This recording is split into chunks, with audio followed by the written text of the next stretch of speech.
Tahapannya di 7 Januari. Maka kami menghitung lagi 7 Januari. 7 Januari MK mengirim surat ke KPU. KPU akan menyampaikan kepada seluruh KPU daerah yang tidak ada sengketa. Maka daerah yang tidak ada sengketa, KPU daerah punya waktu 3 hari paling lama untuk memplenokan hasilnya.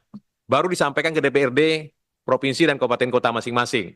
DPRD provinsi kabupaten kota memerlukan waktu 3 hari maksimum untuk menyampaikannya. DPRD provinsi melalui gubernur, DPRD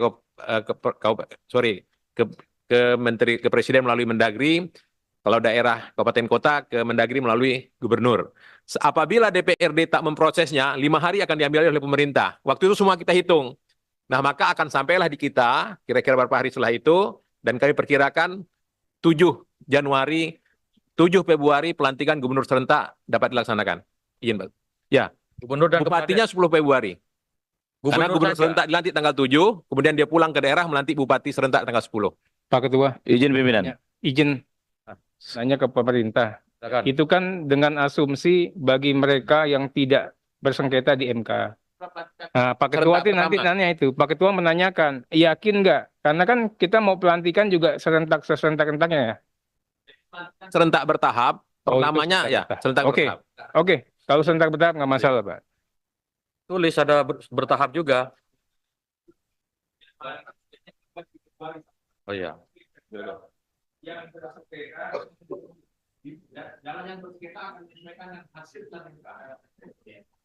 Perlu dikasih klausul lagi itu. Jangan kemudian berasumsi bahwa semua harus Februari. Nah.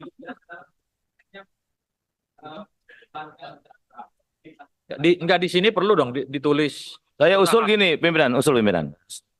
Kan semangat pilkada serentak itu sejatinya pelantikan juga serentak. Ini biar tidak mengacaukan jangka panjang. Kalau saya usul, kita hitung saja, kan sengketa itu tidak sekedar sengketa suara, bisa jadi rekomendasi atau putusan MK itu pilkada ulang. Saya usul nih panja pemerintah. Sebaiknya kita semuanya serentak saja. Jadi semua sudah selesai di MK, apakah itu nanti ada pemilu ulang atau ada perhitungan ulang di TPS. Sejatinya menurut saya kita serentak aja Pak Sekjen. Jadi karena diserentak tanggal 27 November, ya dilantik serentak biar tidak mengacaukan nanti. Gitu aja. Usul saya begitu. Jadi semangatnya keserentakan. Jadi tidak campur-campur lagi. Dia ada yang bersengketa belum dilantik, yang masih bersengketa masih berjuang. Saya kira itu kurang pas dalam hal semangat keserentakan gitu loh. Terima kasih. Terima kasih Pak Yandri. Pemerintah gimana? Izin Bapak Pimpinan, Pak Yandri yang saya hormati, dalam simulasi ini kami sudah mencoba memetakannya berbasis pengalaman-pengalaman pilkada serentak sebelumnya. Pilkada serentak kita ini kan sudah kita mulai pertama itu 12 Desember 2015 ya Pak, itu pilkada serentak pertama dan seterusnya. Maka ada kepala daerah yang lama sekali sengketanya, misalnya Yalimo. Nah itu kalau tidak salah Yalimo itu sampai 1 tahun 7 bulan. Jadi tidak mungkin hasil pemilihan yang sudah didapat melalui suara rakyat tadi kita menunggu terlalu lama yang berakhir. Maka itulah kebijakan kita adalah pilkada pelantikan serentak bertahap. Jadi kita lantik dulu yang telah mendapat suara rakyat tadi secepatnya. Baru yang berikutnya menyesuaikan putusan MK. Izin Pak Ketua. Masukkan di pasal aja. Bertahap ya. Pak Ketua, saya ini dulu kan sama Bang Yandri. 2024 itu kita punya ikhtiar bagaimana pilkada itu dilaksanakan serentak dengan serentak-rentaknya. Tapi di 2024 ini Bapak pemerintah mengatakan serentak bertahap. Sebenarnya indahnya Pak, komitmen di 2015 tetap. Jadi yang dikatakan Pak Yandri ini saya sepakat sebenarnya. Jadi yang memang nggak kena MK, dia tadi Februari. Yang kena MK, kita ukur aja. Sebulan kan, 2 minggu, Maret. Nah khusus untuk yang PSU, pemungutan suara ulang, baru kita kondisikan. Jangan sampai undang-undang ini mengatur yang 1 atau 2 kabupaten dimasukin ke sini juga. Jadi keserentakan itu bagi itu sebagai suatu baseline kita Pak. Ini spiritnya. Saya sih lebih sepakat sama Pak Yandri tadi Pak. Pak, pemerintah itu ngitung waktunya tadi kan melampaui bulan Desember itu. Biasanya banyak hari libur dan cuti itu. Nah, sudah ya. Kita hitung, Pak. Sudah. Pimpinan, Ya. mungkin bisa ditimbang juga kalau tadi serentak bertahap itu ketika di kabupaten kotanya sudah beres semua, tapi provinsinya belum beres, kan dia nggak bisa lantik. Bisa PJ, Pak. Undang-undangnya mengatakan begitu, Pak. Nah, PJ yang lantik. artinya serentak bertahap PJ itu penjabat bukan panjaitan. PJ yang Panjaitan juga boleh lah.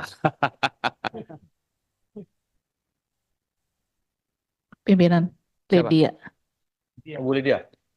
Eh, Kalau kita melihat bahwa yang disepakati untuk serentak adalah pemilihannya, tapi kita tidak bisa lupa bahwa ada proses dalam penyelesaiannya.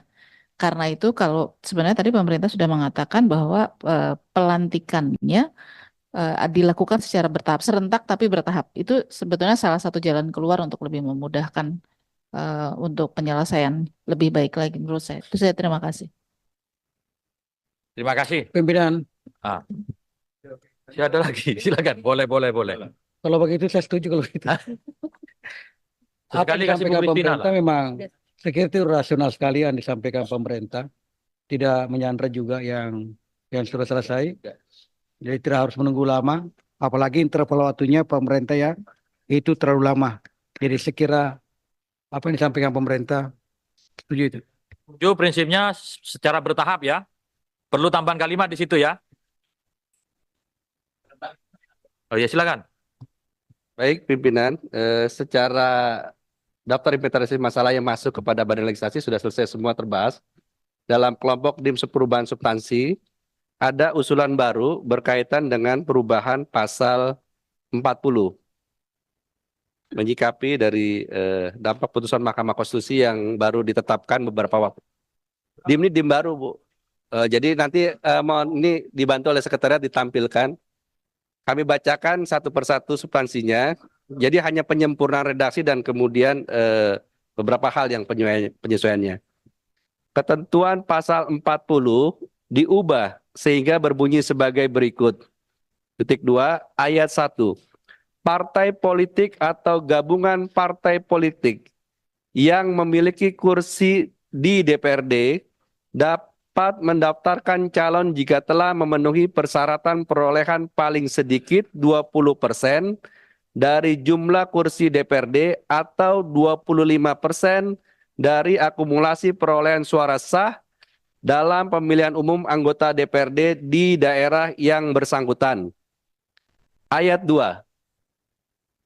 Partai politik atau gabungan partai politik yang tidak memiliki kursi di DPRD provinsi dapat mendaftarkan calon gubernur dan calon wakil gubernur dengan ketentuan titik 2.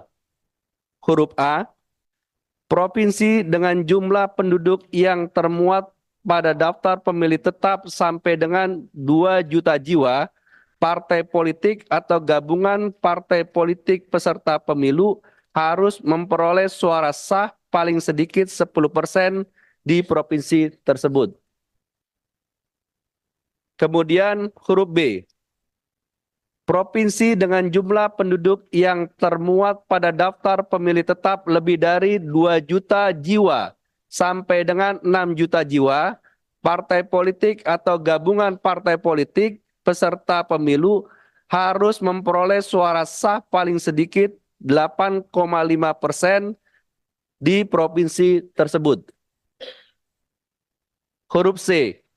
Provinsi dengan jumlah penduduk yang termuat pada daftar pemilih tetap lebih dari 6 juta jiwa sampai dengan 12 juta jiwa, partai politik atau gabungan partai politik peserta pemilu harus memperoleh suara sah paling sedikit 7,5% di provinsi tersebut. Huruf D.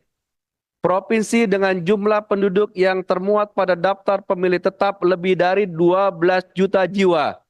Partai politik atau gabungan partai politik peserta pemilu harus memperoleh suara sah paling sedikit 6,5% di provinsi tersebut. Demikian, pimpinan. Terima kasih Pak Widodo. Ini sebenarnya kan mengadopsi putusan MK yang mengakomodir partai non-parlemen bisa mencalonkan kepala daerah.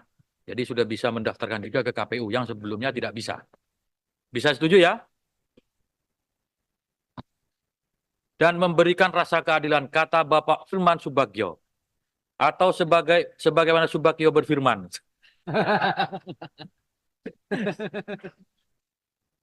Masih ada? Pemerintah? Oh maaf tadi belum diminta. Saya mau interupsi, Pak. Maaf, soalnya masih teringat ketua mewakili balik gitu kan. Silakan Pak Menteri. Maaf. Kalau sudah disepakati ya pemerintah, kami ikut dengan DPR, Pak. Meskipun terlewati DPD, maaf bukan. Setuju. Setuju dimasukkan. Silakan, TA, masih ada lagi? Dan kategori substansi sudah selesai, masuk kategori dihapus. Mohon izin pimpinan, yang dibacakan kalau berkenan di print, ada Ya. dibagikan. Siap. Terima kasih.